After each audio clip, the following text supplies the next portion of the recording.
वालेकुम, मेरा नाम मोहम्मद यासिर अली और आज मैं आपको बताऊंगा कि जो पाकिस्तान के अंदर एक कनेक्टिविटी का या इंटरनेट का इशू आ रहा है उसको लेकर पीटीए जो है क्या कहती है। पीटीए बेसिकली बहुत सारी एफर्ट्स कर रही है कि आप लोगों को बेहतर से बेहतर सर्विसेज जो हैं वो प्रोवाइड की जा सके इंटरनेट की या नेटवर्क की फॉर्म में।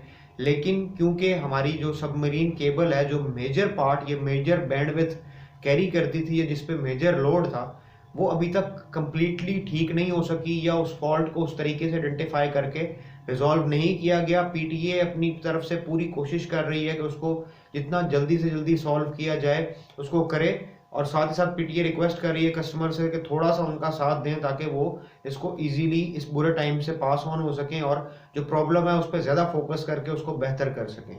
तो पीटीए की तरफ से यही रिक्वेस्ट है कि एक तो आप थोड़ा सब्र रखें और दूसरा ये कि वो पूरी अपनी कोशिश कर रहे हैं कि इसको बेहतर बना सकें। तो इंशाल्लाह इसी तरीके की मज़ीद वीडियोज़ के साथ आपसे मिलते रहेंगे। तब तक के लिए अल्लाह हाफ़िज़।